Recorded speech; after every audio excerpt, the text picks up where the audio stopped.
What is going on, Pirates fans? Welcome to the North Shore 9 postgame show powered by Permani Brothers. I'm Jim. With me today is Cody. Cody, another absolutely brutal game. Pirates lose 3-2 to the Marlins, 3 of 4 to open the season against a terrible baseball team. This time, again, in spectacular fashion, a walk-off wild pitch. Horrible stuff, Cody. Horrible. How are you? You know, Jim, I was really looking forward to this because I think this is our first post game together. It is, at least for now. We definitely have done one in the past. Who knows? Maybe on another Sunday, but I can't remember that far back. But I was excited to do this with you. I was excited to talk Pirates, talk this game. And now I'm like, do we got to? We got to. I think we got to. Just an awful loss. This whole series, I don't know if you could have scripted a worse start to the 2025 season. Like, I get that they won one of these games, but I think and we'll get to all of this, but I think the most frustrating piece to this series is everything that happened in last year's late collapse has just carried over into this season. We're not seeing anything different from the terrible baseball we saw to end last year. So again, another blown lead, the third blown lead of this series.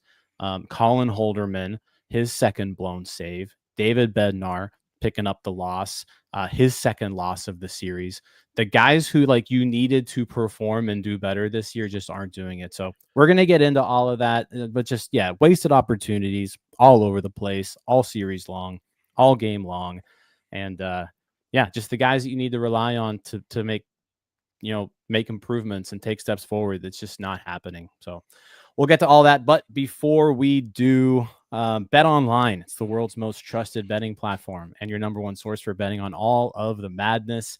Even if your bracket is busted, Bet Online has more ways to stay in on the action with a free Sweet 16 bracket and live betting on every remaining tournament game. With the largest selection of odds on everything from college basketball to MLB, NHL, and MMA, Bet Online continues to be your number one sports betting source. From every Cinderella story to every hat trick, Bet Online has you covered with odds, stats, and more for every game, every play, and every win. Bet Online, the game starts here. All right, let's I usually like to kind of start and just go through the game here, but I feel like you can't really talk about this game, this series, and really just kind of a microcosm of how this season's gone so far through 4 days without just let's just get to the end here. The Pirates had another stellar starting pitching performance, which is the same thing that we've experienced the first 3 games. And we'll get to Heaney's performance today. He makes his Pirates debut. He pitches 5 solid innings. Justin Lawrence pitches a scoreless 6th inning. So you're handing over a 2-1 lead to Colin Holderman, who, I don't know. I mean, maybe he needs to legally change his name now to Colin Blown Saverman. He's not getting too many holds nowadays, Cody. Just 3 games so far. One of them, he gives up 2 runs, blows the save. Yes, yesterday he comes in, the pitch, it looks extremely shaky, but somehow gets a scoreless outing. Today, with the 2-1 lead, he started off looking good. It was like, all right, is Holderman back? Strikeout to start off the inning. And then Griffin Conine, whose father was inducted into the Marlins Hall of Fame earlier today, shows up and ties the game with a solo homer. So Colin Holderman, again, just not coming through when he needs to, blowing a lead 2 times in 3 games. Yeah, not great, Jim. Not great. And like you said, he looked great. It was like, okay, maybe those first couple outings were just, he's getting the rust off. Now he's ready. We're in the regular season. We're 4 games in now. He's locked in. And then Griffin Conine just demolishes a baseball. And you're like, what just happened? This game felt like the whole time didn't feel like it was a game they were going to win. There's a lot of just like, it was an uneasiness about this game. And then I thought, probably how you thought, once Holderman came in and got those 2 strikeouts, you're like, okay, I think I can ease up a little bit. I'm not as tense. And then boom, there goes the lead. Yeah. He's got a 9 ERA on the year, 3 innings, 3 runs. Again, the homer. Now you got a tie game. You've got to scratch and claw, get your way back into it. And again, the offense for the 4th time in a row, just completely inept again. They've been scoring 4 runs per game, but they've been stranding so many base runners. They haven't been executing with runners in scoring position.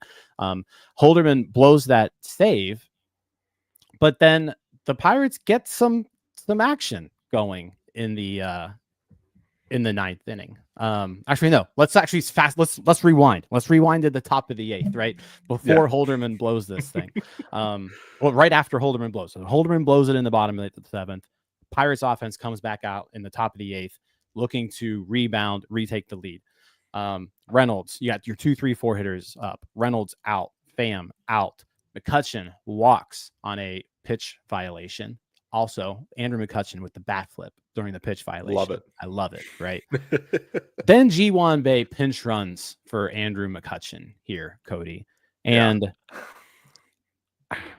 sometimes it's hard for me to contain my thoughts and filter my thoughts about Ji-Hwan Bae so that we don't get banned from YouTube or anything like that. But I don't know if I've seen a more stupid sequence of events than Ji-Hwan Bae on the base paths.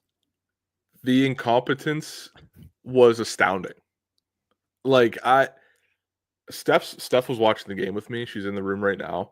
I was screaming at the television every time he took a fake run towards second. Just go, man. You're fast. You can do it. Go.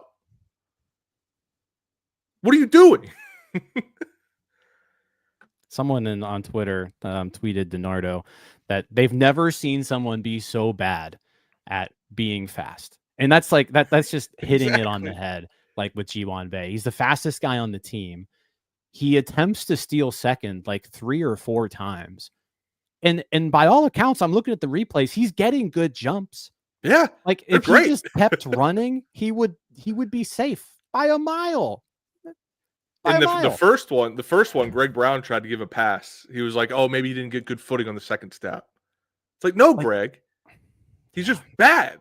This has to be it. Like Mark says here, his confidence is shot. He must just be just have so much self-doubt in his abilities right now, which right now the team is clearly trying to be aggressive on the base paths. And if you're going to be aggressive on the base paths, you need to have some confidence in what you're doing. Right. And Giwan Bay has no confidence right now. None. Zero. After yesterday, just a terrible performance at the plate. And then today he gets the pin. This is where you use Giwan Bay. This is where you actually provide some value on the base paths. You're coming in for a 38-year-old tie ball game late in the game. Go out there, steal a bag, put yourself into scoring position so that we can go out there and win this game. And he tries to steal 3 times, shuts it down every single time. Finally, because he's been doing this for 5 pitches, Jack Sawinski ends up walking. Yeah. So the whole at bat ends up happening. Jack great at bat by Jack, but yeah, come on. and then on the walk, Bay again was trying to steal, stops on a dime, runs back to first. I'm like, what? Well, go to second, but he ends up hurting himself or pulling something. I don't know. He does some stretches, goes to second. He stays in the game, but then the very next at bat, a ball in the dirt. Hits Fortes in the face, knocks his helmet off. Fortes makes a really good play, by the way. Gets to the ball really quick, gets it to third really quick. But Bay Bay runs to third, gets called safe. Crew chief review, turns out he was out, and he was clearly out. But my goodness, just a devastating, stupid, dumb sequence of events in that 8th inning. Like the Pirates had a chance. They had a chance right there to do something, and missed their opportunity. And it's unfortunate because, like, I feel like we just said, like, there was great base running throughout this entire series.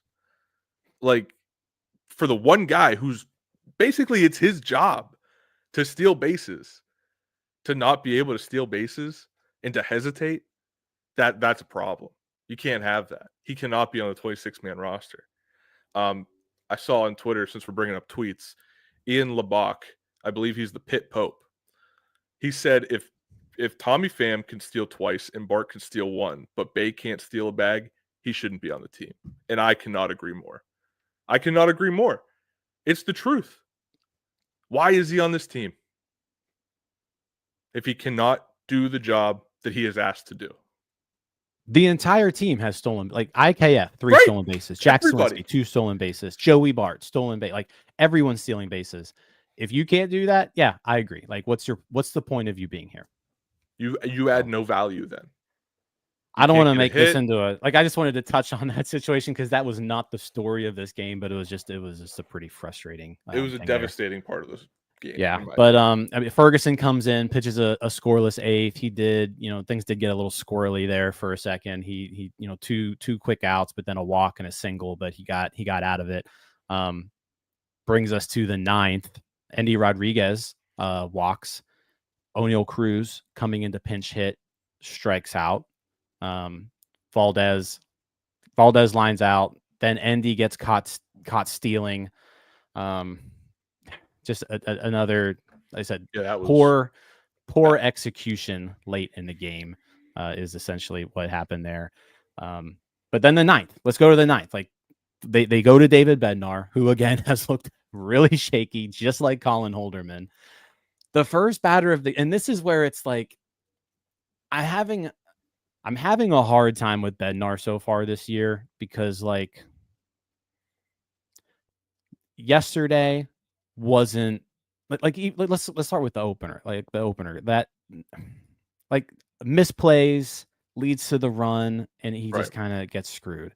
But like again, like it's still on him. Like he's got to get the outs. But today he comes in. Derek Hill with a 56-mile-per-hour exit velocity dribbler down the third baseline, just placed in it's a perfectly placed swinging bunt. I mean, Bednar makes his pitch. He gets the guy to make super weak contact, but he gets there. He steals second. Endy throws it into center field. Error on the catcher. He goes to third base now. Wild pitch by Bednar, which that's on him. Game's over. But it's like the game just ended. No ball was hit farther than 4 feet. 4 feet was the farthest hit ball that inning, and the Marlins win the game. Brian says here, losing in the margins. That's what they're doing here. It's not great. Not great, Jim. Whenever you're getting killed by 4-foot hits, it's not great. Can't let it happen. This one thing about Endy that I feel like a lot of people brought up when he was coming up before last year was his arm, and that he had a great arm. I understand, like, it's his first opening day series, whatever. Those nerves should be gone by game 4. You can't have a bad throw there. At least that errant of a throw. Like, if you threw it maybe over his head, I think it was IKF that was fielding it. If you threw it over IKF's head, okay, at least it was on line. But you threw it towards second base, like the other side of second base. It just didn't make sense. Like, what? I don't know. At least throw it in the ground. Like, you got to be better. And that's back to DiNardo's point yesterday. It comes down to the fundamentals and the lack thereof. And it's just, it's unacceptable at this point. It's a lack of fundamentals, but I mean, at the end of the day, it's a lack of hitting.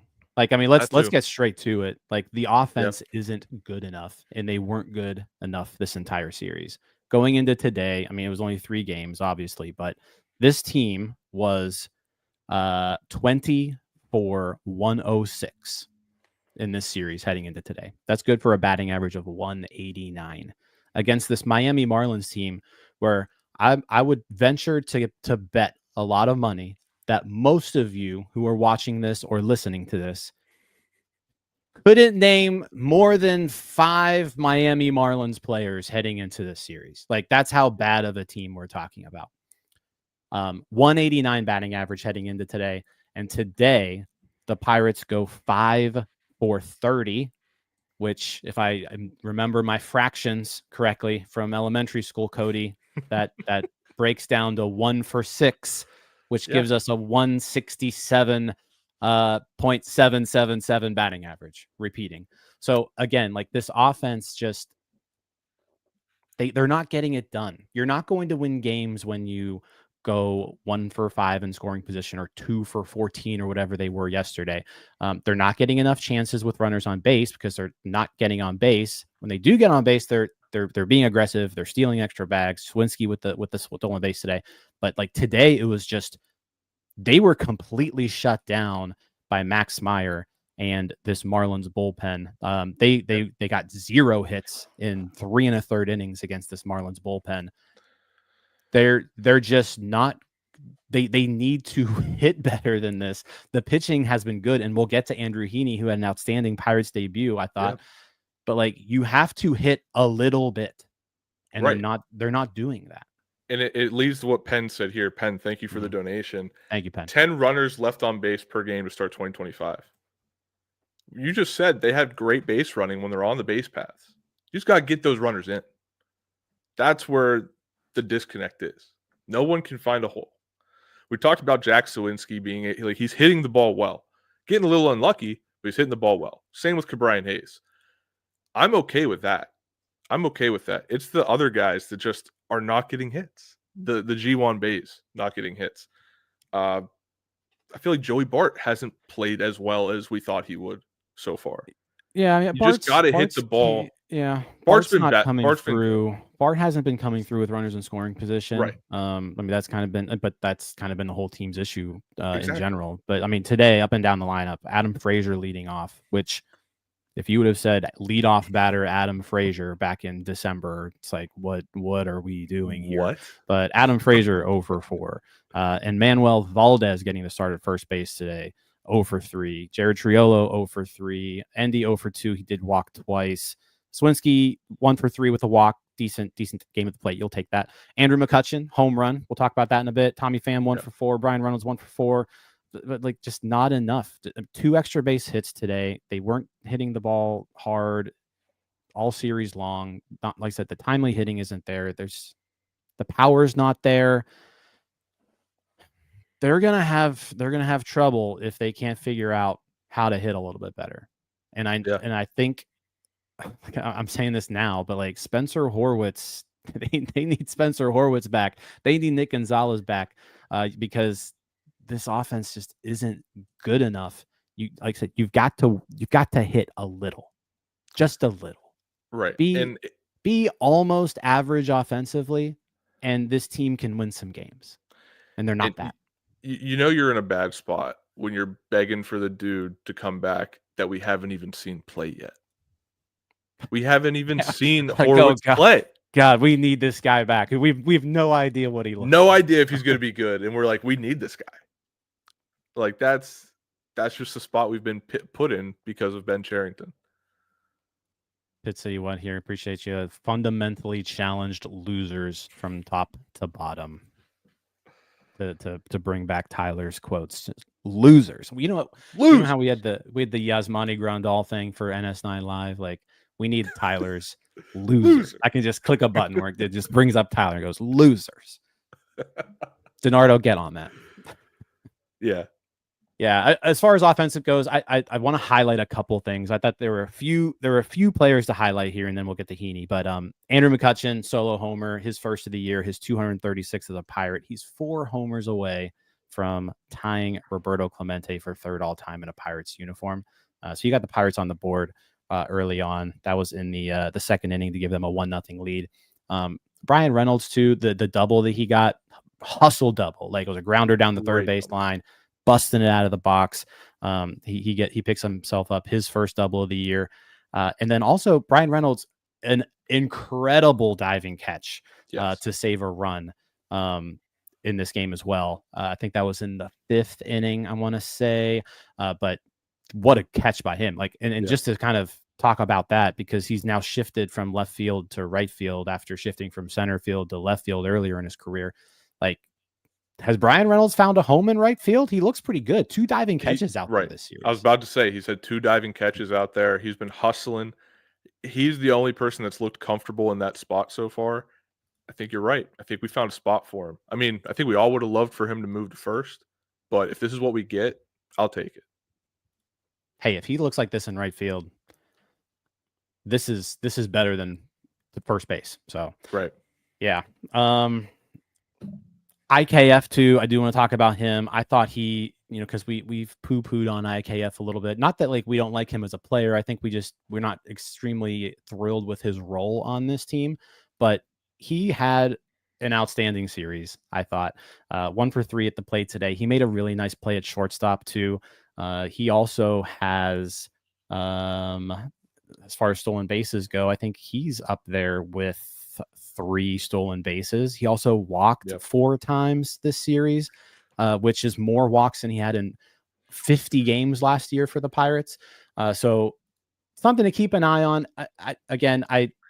I don't really think IKF is who he was that first half in Toronto, but I also think he's better than what we saw him do these last 2 months in Pittsburgh. And it's a good start to the year for IKF. Yeah, no, before the game, I didn't say this in the group chat, 'cause we were talking about, okay, why'd they bring in Manuel Valdez up instead of a guy like Nick York or Billy Cook? But then I started thinking about it to myself. I was like, why didn't we have someone come up to replace IKF at shortstop, defensively at least? And then I was in my head, I was like, he hasn't been good offensively either. And then I went and looked at his numbers, and I was like, oh, he's been all right. He's been pretty good. So I'm glad to be wrong about that IKF has been putting up the numbers offensively. It's the defense. I think everybody agrees. When he gets a ball at shortstop, you're clenching the cheeks. You're like, whoa, is he going to get the ball there? Is he going to, is it going to be a wild throw? I don't think defensively he is what we need there. But if he has the bat, he's going to play. The bat always plays. Yeah, and again, defensively, I think he's capable of handling the spot. I think it looks like every time he throws to first, he's like throwing it as hard as he possibly can. I think that's just like from an eye test standpoint, it's just like this guy is like giving it all he's giving it all, and it looks like Mason Rudolph ballooning a ball to George Pickens. Like that's, but hey, you know what I mean? Like, he looked real good this series, I thought. So props to IKF, because a lot of guys didn't play good fundamental baseball this series. IKF looked good kind of all around, on the bases, 3 stolen bases, played good defense, was getting on base, hitting the ball. Thank you for making me look stupid.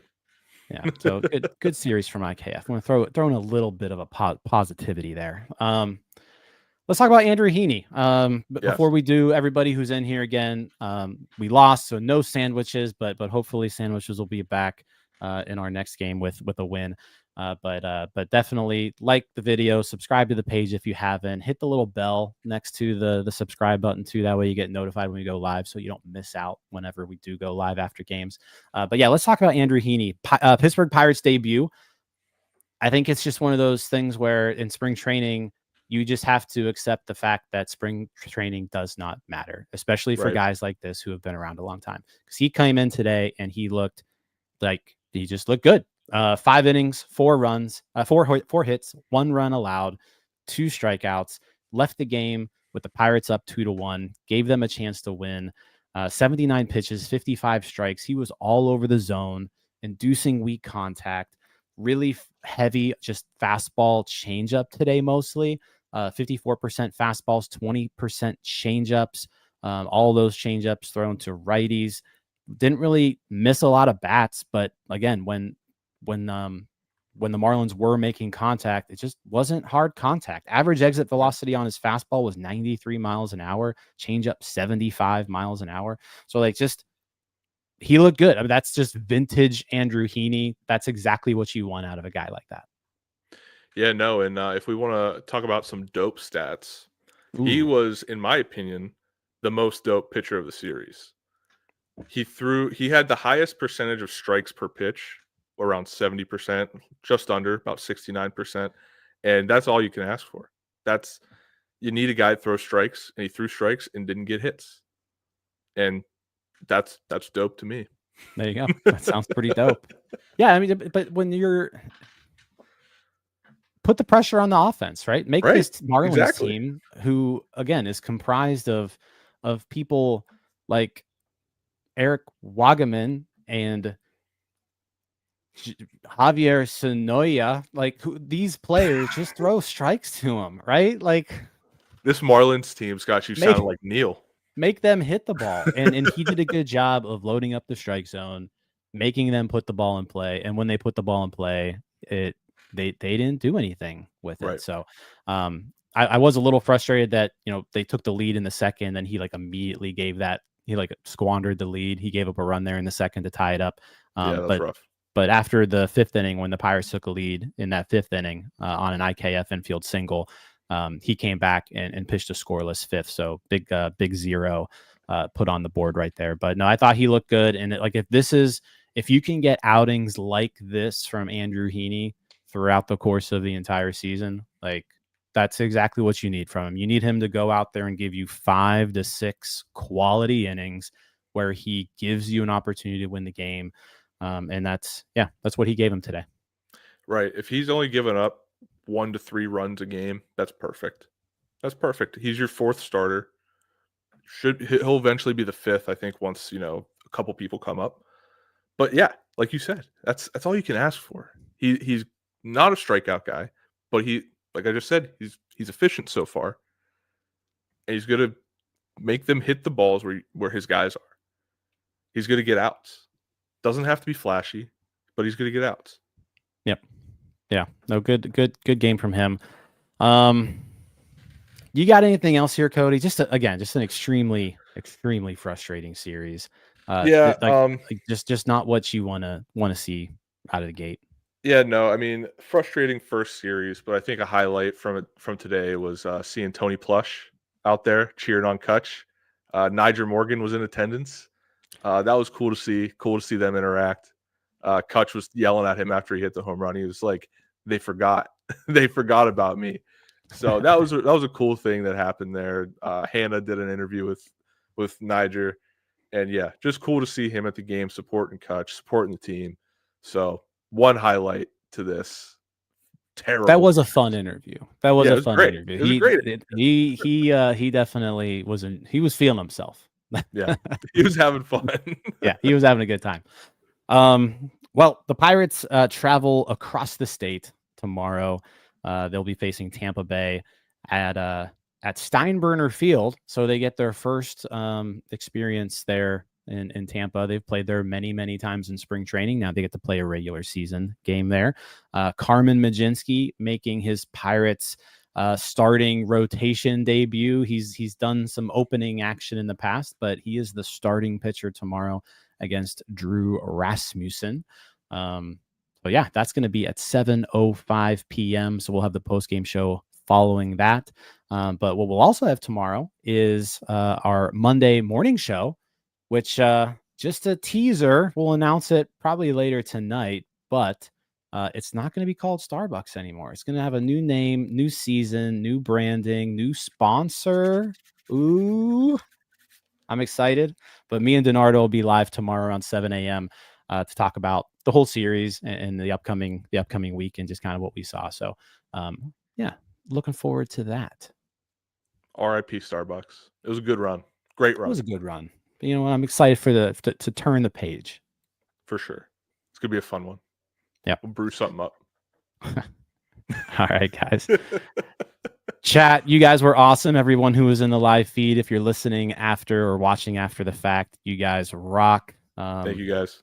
Yeah, we'll again, rough opening series. Hopefully it gets better.